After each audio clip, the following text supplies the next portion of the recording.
은퇴 위기설까지 나왔던 질라탄, 도대체 어디를 다친 걸까요?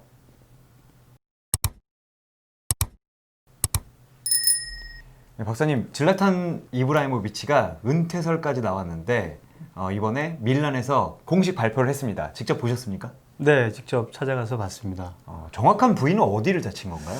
질라탄 선수의 부상 부위는 정확하게 오른쪽 종아리 근육, 더 정확하게 이야기를 하면 오른쪽 가자미 근육이 일부 파열된 것으로 보여요. 이럴 수가.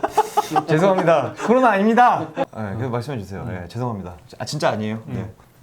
질라탄 선수는 정확하게 이야기를 하면 우측 종아리 근육이 파열이 됐고, 더 정확하게 이야기하면 우측 종아리 근육 중에서도 가자미 근육이 파열된 것으로 그렇게 알려졌습니다. 근데 가자미 근육이면 지난번에 저희가 다뤘던 것 같은데 이렇게 하면 은퇴 위기까지는 아닌 건가요? 지난번에 우리 베일 선수가 네. 자주 다치는 부위가 바로 가자미 근육인데 이 지금 질라탄 선수가 다친 것도 동일한 부위가 되겠습니다.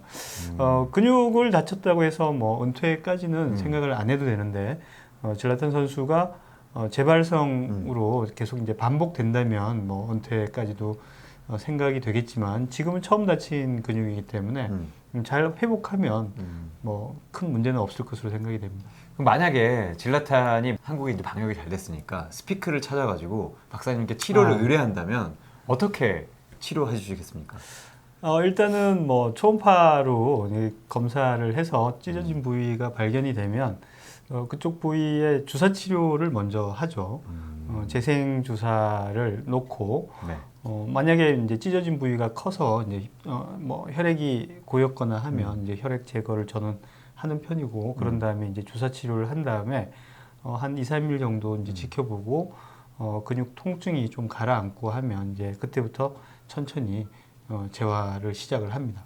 그러면 아주 심한 부상이 아니라고 봤을 때는 도대체 회복까지 도대체 어느 정도 걸리는 건가요?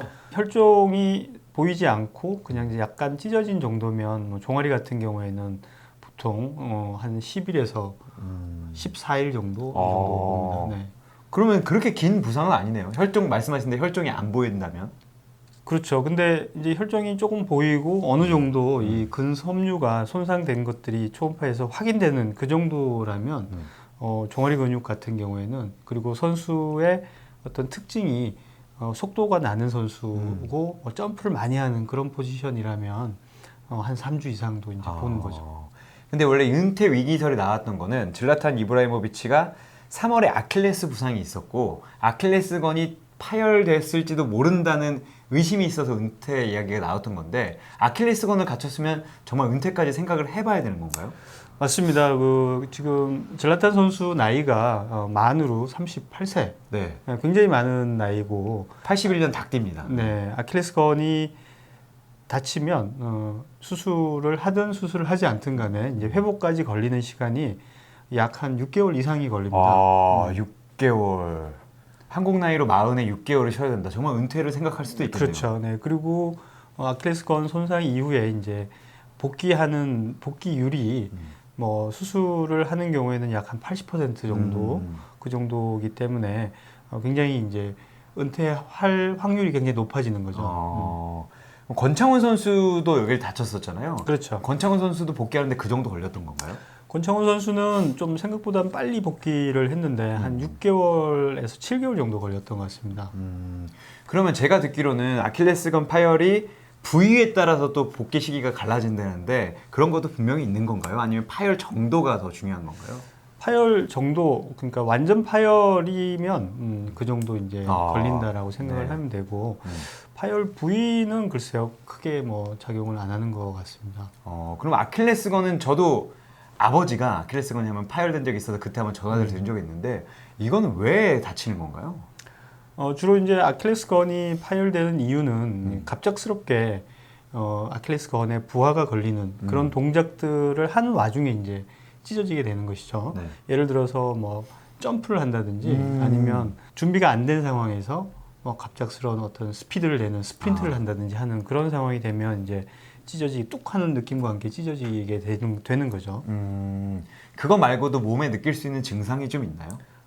당연히 이제 극심한 통증이 생기고 그런 뭐 이제 디딜 수가 없고 그다음에 또 그 발바닥으로 지면을 이렇게 미는 음. 그런 동작이 좀 힘들게 되는 것이죠. 아, 통증이 정말 극심하다 한 건가요? 그렇죠. 통증이 엄청 이제 심해서 음. 주로 보통 이제 뭐 부축해서 온다든지 아니면 목발을 짚고 온다든지 하는 경우가 많습니다. 아킬레스 건이를 그래도 안 다친 게 좀 다행인데 좀 궁금한 게 있습니다. 이건 저의 개인적인 질문인데 오늘 걸 준비하다가 기사를 많이 봤는데 박사님은 가자미 근육이라고 말씀하셨잖아요. 네. 종아리에 있는 가자미 근육. 네. 근데 한국 언론에서는 엉덩이 부상이라고 쓰는 데가 좀 있고 햄스트링 부상이라고 쓰는 데가 있어요. 근데 이제 어쨌든 뭐 우리 말이 아니니까. 근데 햄스트링하고 가자미 근육하고 엉덩이 근육은 번역을 어떻게 하면 이게 그럴 위험성이 있습니까? 제가 봐서는 그럴 가능성이 전혀 없는 거죠. 아, 네. 단어가 너무 다르다. 너무 다르고 또 그 AC 밀란의 오피셜 사이트에 들어가 봐도 네.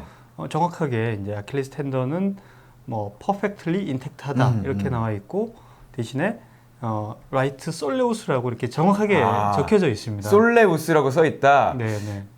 그렇기 때문에 솔레우스면 뭐 혼돈할 가능성은 없고 또 그래서 혹시나 해서 이제 다른 그 해외 언론에서 뭐 엉덩이라든지 햄스트링을 언급을 한 적이 있나 해서 제가 BBC, 스카이 스포츠 뭐 등등등을 네. 찾아봤는데 전혀 이제 그런 유의 언급은 없었습니다. 아, 그런 단어 자체를 찾아보실 수 없었단 말씀이신 네, 거예요? 네. 궁금하네요. 왜냐면 오늘도 제가 오기 전에 찾아봤는데 오늘도 엉덩이 근육 부상이라는 얘기가 있었는데 엉덩이 구승은 영어로 뭡니까?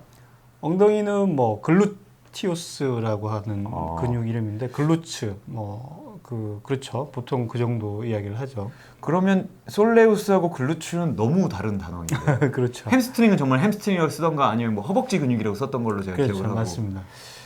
좀 신비한 일인데 저도 좀 보고 처음에는 저도 좀 놀랐어요. 그래서 제가 어제 네. 유 기자님한테 연락해가지고 네. 좀 정정을 하도록 네. 부탁을 드렸는데 예, 연락이 안 됐나요? 처음에 안 됐고 그래서 저 간접적으로 왜냐면 이러면 좀 오보가 되기 때문에 네. 제가 이제 간접적으로는 연락을 취했는데 오늘도 다른 데서 이제 그렇게 좀 나와서 저도 좀 물론 전 기자지만 아쉬운 마음이 좀 들었습니다. 저는 그래서 혹시 뭐 기자님들이 바쁘셔가지고 대신하는 로봇이 있나라는 생각을 했었는데 그거 가만히 생각해 보니까 AI가 쓴다면 더 정확하게 쓰지 않을까라는 생각이 들거든요. 그렇죠. 제가 그 로봇 기사 쓰는 박사님하고 살짝 이야기를 경험가 있었는데 오히려 리뷰 같은 건 더 정확하게 쓴다고 하더라고요. 그렇죠. 입맛에도 맞춰준다. 하여튼 뭐 이런 실수는 좀 없어야 될 것 같고 저희가 얘기하다 보니까 그래도 질라탄과 밀란 팬들에게는 부상이 최악의 상황은 아닌 것 같다. 뭐 이런 거를 좀 정리가 되네요. 맞습니다. 질라탄 선수가 만약에 아킬레스 건이 손상이 있었다라고 하면 정말로 이 커리어 스레트닝하는 그런 어떤 부상으로 이 은퇴까지 생각을 해야 되는 부상이었는데 다행히 아킬레스 건보다 좀 위에 있지만 가벼운 그 근육 부상으로 해서 한 10일 후에 다시 재검을 한다고 하니까 네. 아마 곧 복귀 시기도 정해지지 않을까 생각이 됩니다. 알겠습니다. 박사님 때문에 질라탄 부상이 좀 어느 정도 정리가 확실하게 됐고 그것이 알고 싶다 수준이었는데 그래도 많이 안 다쳤다고 하니까 다행인 것 같습니다. 박사님 안전하게 마무리하시죠. 네, 안전 없인 축구 없다. 감사합니다.